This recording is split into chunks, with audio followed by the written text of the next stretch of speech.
Assalamualaikum warahmatullahi wabarakatuh.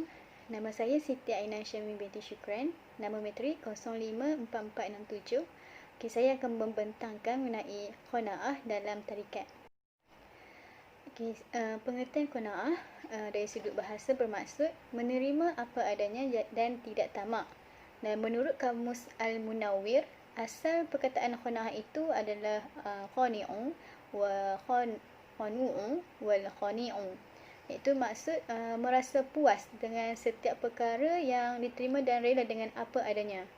Okey, kemudian pengertian qanaah ni dari sudut istilah, iaitu suatu akhlak yang mulia di mana seseorang itu menerima rezeki apa adanya dan menganggap ianya sebagai kekayaan.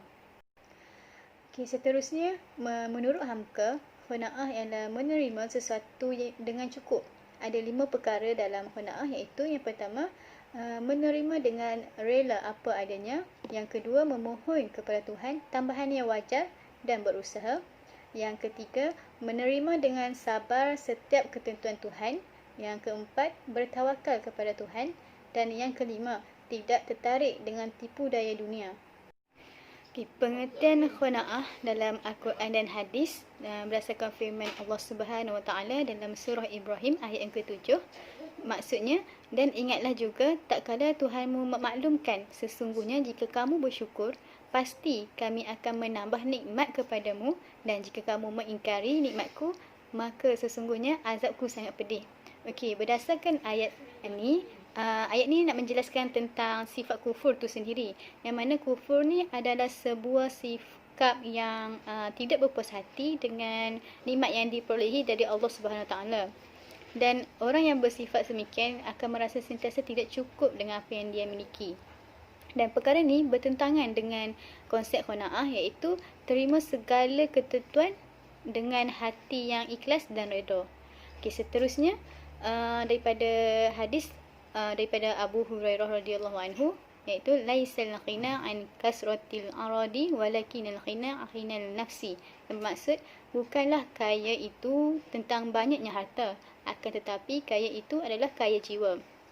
Okey, hadis ni maksud orang yang kaya tu bukanlah kaya dari sudut harta, tetapi kaya di sini bermaksud kaya dari segi jiwanya.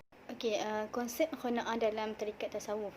Okey, seseorang ahli sufi yang hendak mencapai jalan menuju ke akhirat perlulah redha dengan setiap apa yang diberikan oleh Allah Subhanahu Taala terhadapnya. Dan berdasarkan hadis Nabi SAW, sesungguhnya ketika Allah Subhanahu Wa Taala mencintai akan hamba-Nya, maka Dia akan mencukupi rezekinya. Okey, hadis ni menjadi pegangan kepada para sufi, iaitu pegangan mengenai setiap rezeki dari Allah tu sudah pasti mencukupi tanpa ditambah atau dikurang walaupun sedikit. Okey, dalam konteks tarikat tasawuf pula, seseorang yang berqanaah ni haruslah memperbaiki dan menguatkan tekadnya sebagai bukti untuk mendekatkan diri kepada Allah Subhanahu Wa Taala. Okey, jadi dia haruslah bersungguh-sungguh untuk jauhkan diri dia daripada sesuatu perkara yang tidak penting, yang mana perkara tersebut tidak mendatangkan sebarang manfaat kepada diri dia. Antara hikmah qanaah ialah yang pertamanya menjadikan seseorang merasa puas dan selalu bersyukur. Yang kedua, mendapati jiwa tenang dan terhindar dari stres. Yang ketiga, terhindar dari hinaan dunia, iaitu dia terjaga dari harga diri dia tu. Dan yang keempat, menjadikan seseorang lebih giat berusaha dan bekerja keras. Kesimpulannya, sifat qanaah ni sangat penting dan perlu ada dalam diri kita agar kita ni tidak lalai dengan pelbagai kemajuan yang ada pada zaman sekarang. Hingga kita ni menjadi seorang yang mengejar kenikmatan tapi kita tidak mengetahui apa manfaat daripadanya. Seterusnya, qanaah ni pada hakikatnya dia membataskan harta sekadar apa yang berada padanya sahaja dan tidak berfikir untuk mencari harta yang lain. Dan pernyataan di sini bukanlah bermaksud kita hanyalah berpeluk tubuh tanpa berusaha, tetapi pernyataan di sini maksudnya kita perlu berusaha dan mencari harta, tetapi janganlah sampai menghilangkan ketenteraman dalam jiwa. Dan yang terakhir, menurut Hamka, qanaah merupakan tiang kekayaan yang sejati, manakala gelisah itu pula merupakan kemiskinan yang sebenar. Sekian, terima kasih.